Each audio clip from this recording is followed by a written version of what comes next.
इसके साथ साथ जो साइफ़र की स्टोरी है, आप अब भी ट्रस्ट करते हैं इसको, जिस तरह से कहा गया साबिक वज़ीर आज़म की तरफ से कि अब आगे बढ़ने का टाइम है, उसको भूल जाइए, और उसका कोई भी हमें ग्राउंडिंग नहीं मिली कि अगर ये दावा उन्होंने किया है कि इसकी बदौलत सब कुछ हुआ है और सिंध हाउस में जो लोग थे उनको साथ मिला के साजिश की गई है, तो बाद में हम जो देख रहे हैं कि साइफ़र गुम होने के हवाले से बात की गई है, ये तो बहुत बड़ी गैर जिम्मेदारी का सबूत है।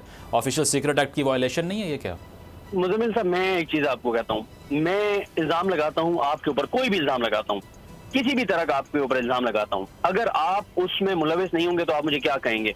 आप कहेंगे कि जनाब आप बताएं आप किस फोरम पे तहकीकात चाहते हैं और तहकीकात करने वाले कौन है, वो नाम भी आप बताएंगे, क्योंकि आपको पता है कि आप 1% भी उसमें मुलविस नहीं है। आप चाहेंगे कि मैं जो इल्ज़ाम लगाने वाला हूँ, मेरी मर्जी के जो लोग हों उन पे मुश्तमिल एक कमीशन हो, कमेटी हो, ओपन हो, सबके सामने तहकीकात हो और मैं झूठा साबित हो जाऊं। इस हुकूमत ने 15 माह गुजार दिए हैं। जब ये आए थे उस वक्त इनको चाहिए था कि बार बार चेयरमैन पीटीआई कह रहे थे कि आप तहकीकात करवाएं, सुप्रीम कोर्ट को कह रहे थे ये छोड़ दें, सुप्रीम कोर्ट को सबको छोड़ दें। ये एक उन्हें कहते कि जनाब चेयरमैन पीटीआई साहब आप 50 नाम बताएं, 50 नाम, उन 50 के 50 लोगों पे मुश्तमिल कमीशन बनाएंगे, एक बंदा भी अपने शामिल नहीं करेंगे, ओपन हियरिंग होगी, पूरे पाकिस्तान का मीडिया होगा, आए अब दूध का दूध पानी का पानी होगा। तो भागते क्यों हैं साइफर की तहकीकात से? मतलब इस 15 माह बाद अब आजम खान का इस तरह से बयान और ये सारी चीजें तो हो गई। मतलब बेशक चेयरमैन पीटीआई ने खुद कह दिया कि अब आगे बढ़ने का वक्त है, उसको छोड़ दें। बेशक ये भी बात सामने आ गई कि वो अमेरिका में लॉबिंग फर्म्स को हायर करते रहे हैं, ये भी बात सामने आ गई। उन्होंने कहा मैं एंटी अमेरिकन नहीं हूँ, लेकिन फिर भी आपको लगता है कुछ ना कुछ सच था इस साइफर के दावे में?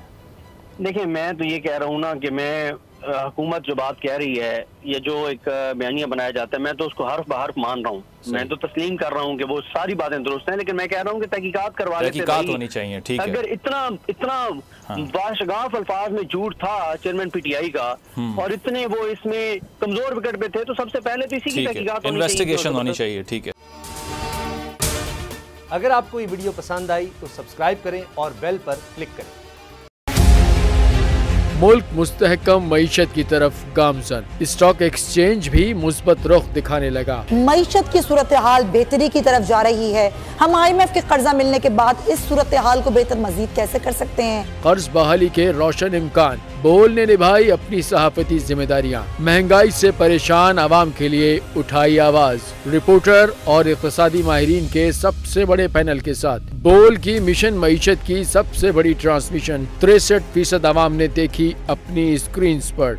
अगर 21वीं सदी की हम इंडस्ट्री की कोई बात करें तो उसमें फिर इंफॉर्मेशन टेक्नोलॉजी जो है वो टॉप पर आती है। अपनी रवायात को बरकरार रखते हुए बोल अवामी मसाइल को उजागर करने में सबसे आगे। देखिए बोल की अगली ट्रांसमिशन में मोबाइल लोन ऐप का बड़ा स्कैम कैसे हुआ बेनकाब। साइबर क्राइम सर्कल रावलपिंडी की मुख्तलिफ इलाकों में कार्रवाइयाँ, ब्लैकमेलिंग में मुलविस ऑनलाइन लोन ऐप्स के 9 मुल्जिमान गिरफ्तार कर लिए गए हैं। अगर इस स्कैंडल से मुताल्लिक आपके पास हैं हक़ाइक़ तो बनिए बोल इन्वेस्टिगेशन का हिस्सा। आपकी शनाख्त और तमाम तर मालूमात खुफिया रखी जाएंगी, तो बस हमें ईमेल करें या व्हाट्सएप करें 0337 0310 377।